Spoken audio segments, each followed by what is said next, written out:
सेठ गिरधारी लाल कालीवन गांव का जमींदार था। उसके पास ढेर सारे खेत थे जिन पर काम करने के लिए उसने बहुत से मजदूरों को बहाल कर रखा था। वह कंजूस था, लेकिन धन जमा करने वाला सामान्य कंजूस नहीं, बल्कि धन खर्च करते समय उसे कंजूसी करने में बड़ा मज़ा आता था। वह मजदूरों को पूरी मजदूरी नहीं देता या किसी बहाने से दूसरे दिन पर टाल देता था। बेचारे गरीब मजदूर इसलिए चुपचाप रह जाते थे कि कहीं और उन्हें शायद काम ना मिले।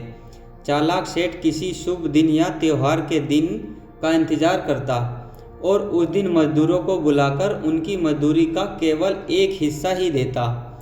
वह भी इसलिए देता था ताकि मजदूर उसे गाली गलौज ना दें।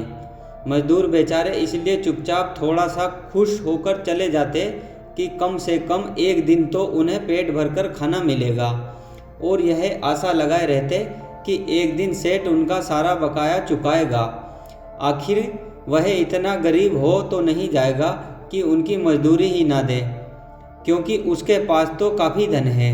एक दिन गिरधारी लाल शहर के महावारी हाट में मवेशी खरीदने गया, क्योंकि उसकी गाय अब उतना दूध नहीं दे रही थी जो सबके लिए काफ़ी हो। बाजार में उसने 2 गायों को पसंद किया और मोल भाव कर दाम तय किया।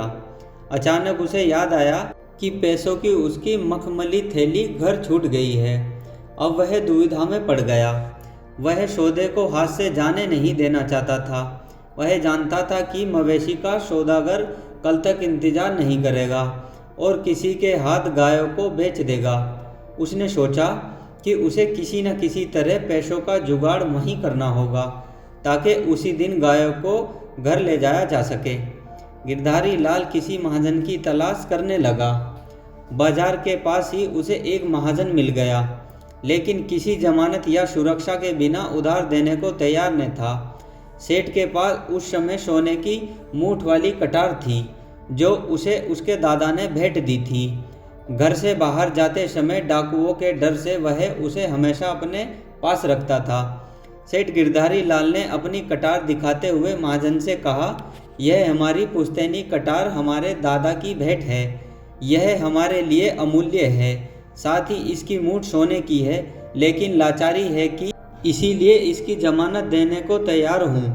महाजन कटार की जमानत पर उसकी ज़रूरत भर ऋण देने को तैयार हो गया। गिरधारी लाल ऋण लेकर और कुछ दिनों में ऋण लौटाकर कटार वापस ले जाने का वादा करके बाजार चला गया और उन गायों को खरीदकर उन्हें एक युवक की सहायता से अपने गांव में लाया। गिरधारी लाल कई सप्ताह बल्कि कई महीने तक महाजन को ऋण चुकाने नहीं गया। महाजन धीरज के साथ इंतजार करता रहा और सोचता रहा कि सोने की मूठ वाली कटार का क्या करें। क्या उसे बेचकर सूद के साथ ऋण का पैसा वसूल कर लें, लेकिन महाजन से कटार कौन लेगा? उल्टा कोई देख लेगा तो जितने लोग उतनी तरह की बातें बनाएंगे और उसकी प्रतिष्ठा धूल में मिल जाएगी। इसलिए वह चुपचाप रहा और उसने जमींदार के पास अपने नौकर को भेजने का निश्चय किया। जब नौकर जमींदार के घर गया तो वह घर पर नहीं था। नौकर वापस चला आया। कुछ दिनों के बाद उसे फिर जमींदार के पास भेजा गया, किंतु इस बार भी वह जमींदार से नहीं मिल पाया, क्योंकि वह बीमार होने के कारण सो रहा था। जमींदार के नौकर ने महाजन के नौकर को वापस भेज दिया। महाजन इस आशा से कि जमींदार मेरे नौकर के जाने का संदेश पाकर ऋण लौटाने के लिए स्वयं आ जाएगा, कुछ और दिनों तक धैर्यपूर्वक सब सहता रहा। उसके बाद निराश होकर उसने एक योजना बनाई। जब अगली बार नाई शुक्राम उसके बाल काटने आया तब उसने उसे सारी कहानी बता दी और साथ में यह भी कहा कि उसकी कटार कहीं गायब हो गई है। अच्छा यही होगा कि जमींदार ऋण वापस कर अपनी कटार लेने आए। महाजन जानता था कि शुक्राम खबर फैलाने में माहिर है और उसके द्वारा शीघ्र ही यह खबर सब तक पहुंच जाएगी कि जमींदार ने ऋण अभी तक नहीं चुकाया है और महाजन को जमानत में दी हुई उसकी सोने की मूठ वाली कटार गायब हो गई है। सचमुच हुआ भी ऐसा ही है। यह खबर आसपास के गांवों में सब जगह फैल गई। जब वह नाई बाल काटने के लिए जमींदार के घर आया तब उसने यह खबर उसे भी सुनाई।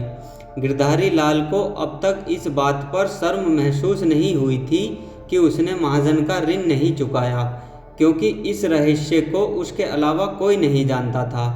लेकिन अब उसने अनुमान लगाया कि बहुत से ग्रामीणों को उसके ऋण के बारे में पता लग गया होगा।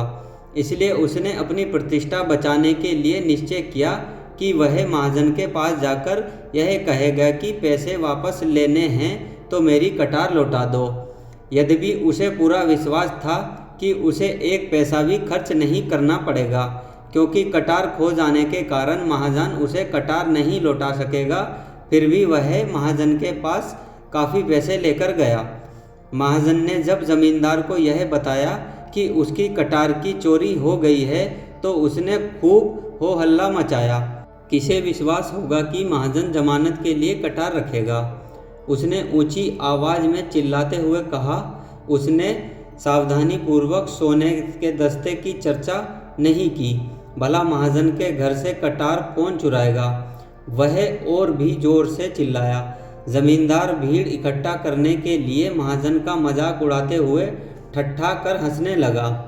जब सड़क पर काफ़ी भीड़ इकट्ठी हो गई तब जमींदार ने महाजन से कहा, तुम घर के अंदर जाकर क्यों नहीं कटार की खोजबीन करते। उसे यह उम्मीद थी कि महाजन अंदर जाकर शीघ्र ही बाहर आ जाएगा और उसे यह कहेगा कि हिसाब बराबर हो गया और इस तरह ऋण का एक भी पैसा वापस नहीं करना पड़ेगा। महाजन दबते सहमते अंदर गया और बहुत देर तक बाहर नहीं आया। गिरधारी लाल बार बार अपनी मखमली थैली निकालकर दिखा रहा था, जिसमें भीड़ को यह विश्वास हो जाए कि यह ऋण के पैसे ईमानदारी से वापस लौटाना चाहता है। वह इस प्रकार अपनी खोई प्रतिष्ठा को पुनः प्रतिष्ठित कर सकता है। अचानक महाजन अंदर से आते हुए बोला, सेठ जी, आपकी कटार मिल गई है। इसे मैंने एक सुरक्षित जगह पर रख दिया था, लेकिन कहाँ रखा था यह मैं भूल गया था।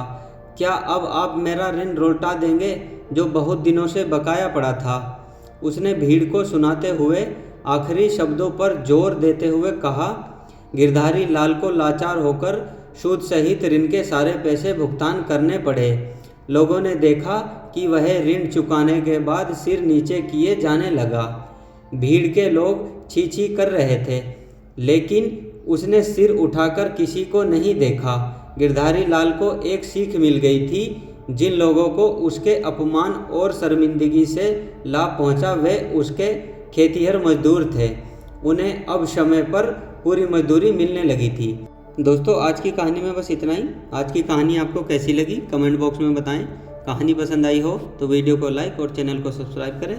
मिलते हैं इसी तरह की मोटिवेशनल कहानी के साथ नेक्स्ट वीडियो में। जय हिंद दोस्तों।